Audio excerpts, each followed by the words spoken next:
She likes castles. She likes cats. She likes Vikings. Over the last 3 months, I have been following my 10-year-old niece and 7-year-old nephew during the hardest time of their lives. Through change and grief, they have both had to come to terms with their mum not being with them anymore.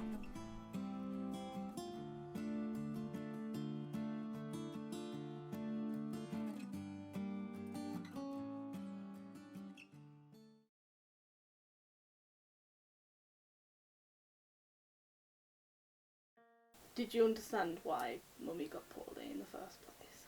Basically, she used to have cancer, and then she got past the first one, and then she got cancer again, and it spread all around her body. But then she didn't get cured, so then she just died.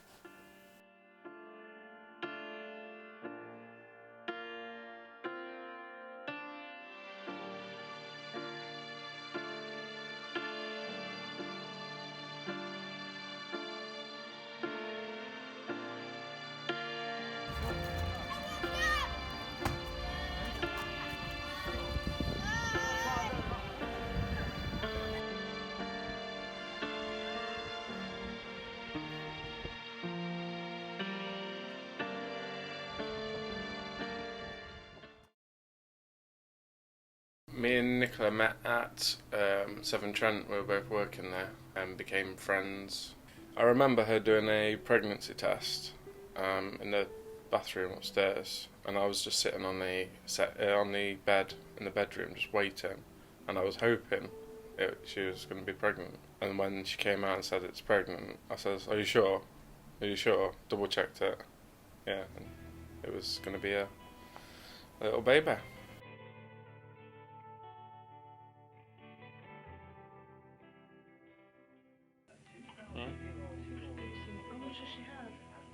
It was a big change. It was bigger learning curve than I thought it was going to be. Yeah, it just changed your whole life. Your whole life revolves around those kids. Am I gonna burp you? Oh, pardon you. I was shocked, but happy shock. And we were wondering, obviously, what sex it was going to be. We were talking about names. I think Nicola was going to choose if it was a girl, and I was going to choose if it was a boy, and it was Jake. It was difficult. I seem to remember that when Sophie was first born, it was obviously all new to her as well, and she bonded as much as she can. She was pretty much inseparable from Sophie when Sophie was a baby.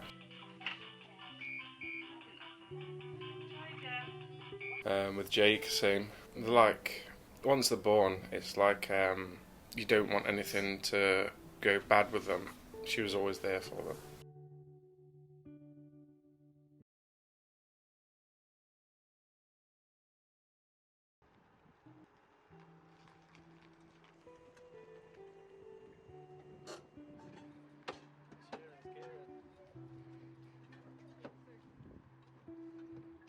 This is the first time that Sophie and Jake are stepping into their new home.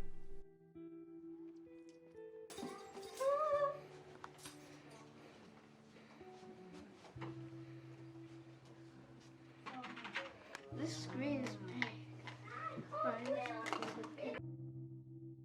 During this big change in their lives, I want to understand more about how children deal with grief.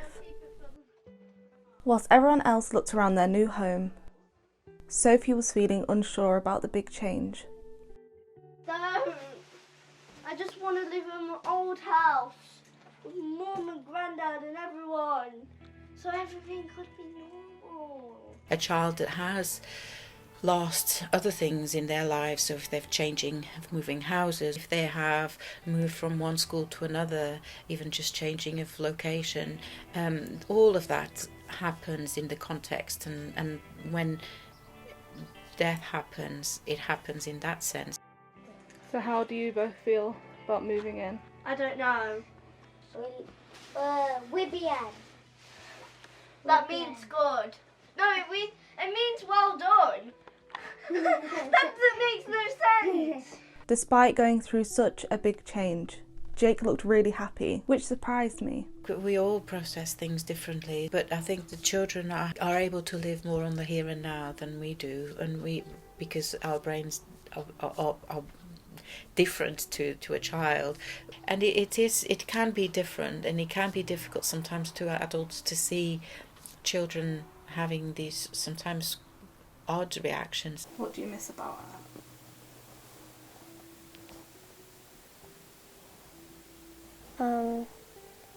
I don't know if this is kind of mean, but I actually don't know.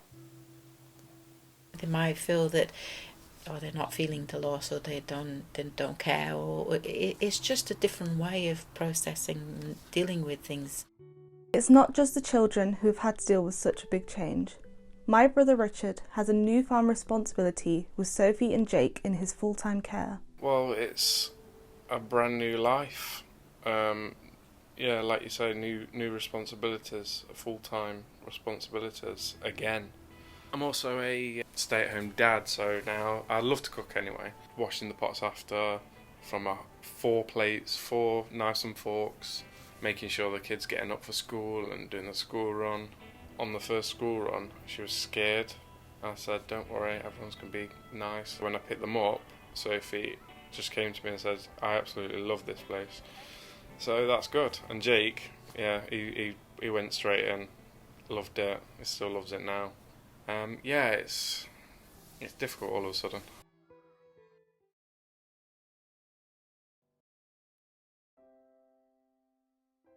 She had cancer before in her neck. That was supposedly removed. So when she went back in hospital, I think it was in Sophie's mind, the C word might be back. Jake, he was oblivious about going up to the hospital. When he took my word for it that she was in hospital to get better, when I told them that she'd actually just died, I sat them down in the same place, and their granddad came in, and then at that point Sophie just started actually crying. Sorry. Jake was just frozen. He was not reacting to anything. He just smiled as if to are you gonna say it's a joke yet? He just went limp. So I had him in my arms and it was just limp and he was crying and Sophie was tears uncontrollable. And I got this so I could remember her, and I chose this one because Mum's favourite colour is red, and there was a pink one, but yeah, and pink's my favourite colour, so I gave it her. And Jake got a green one. I don't know why though. I wanted to speak more to Sophie about her mum, but wasn't sure how.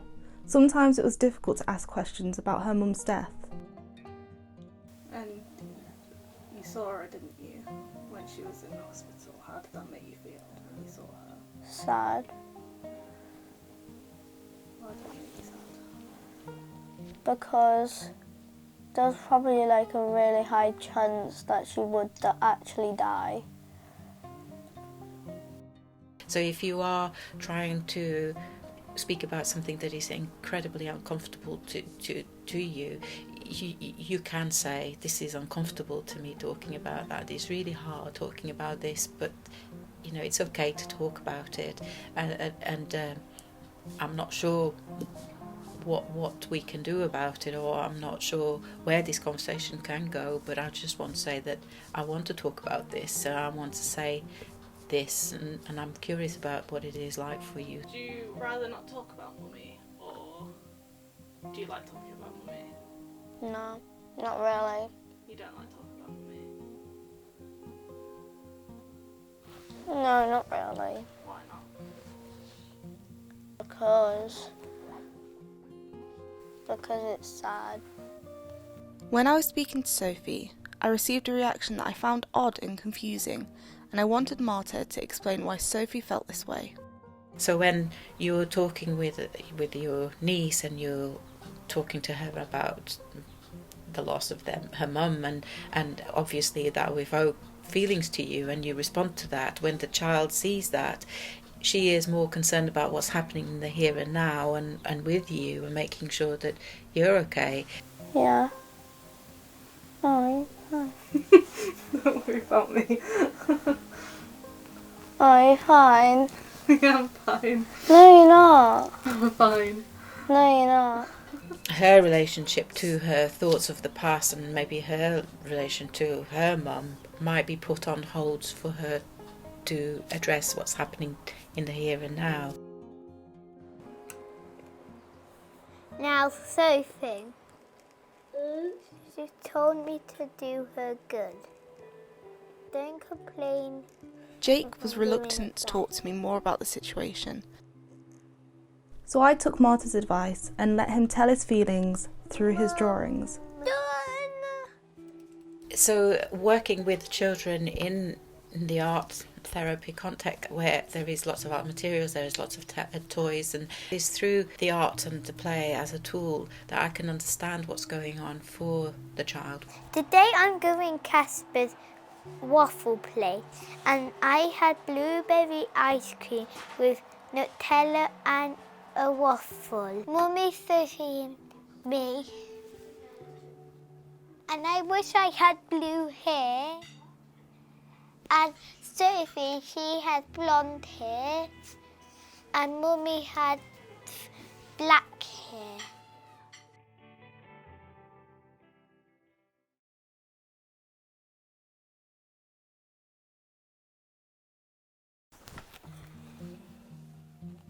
So that's me when I was a baby, and then that's Mum, and then that's Dad.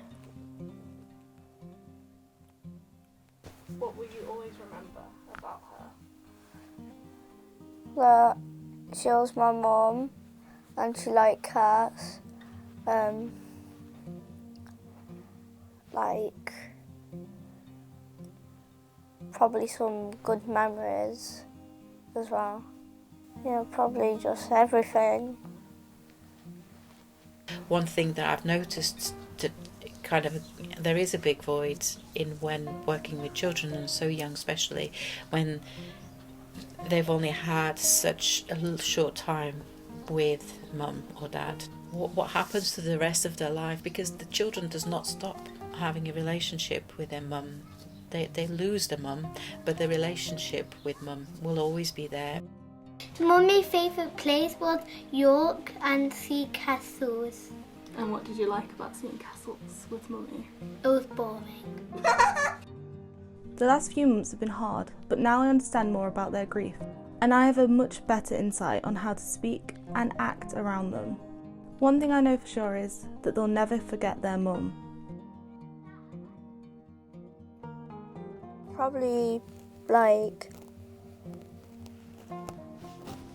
do all the favourite stuff that I like to do with her.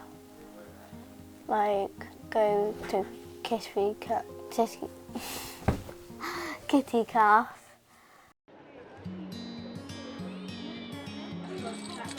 What is catnip?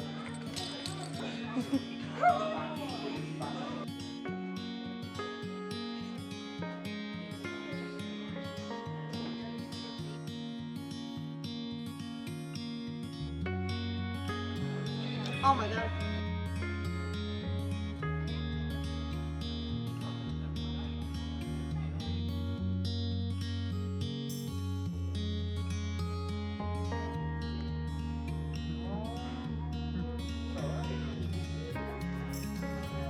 I want to say I miss you.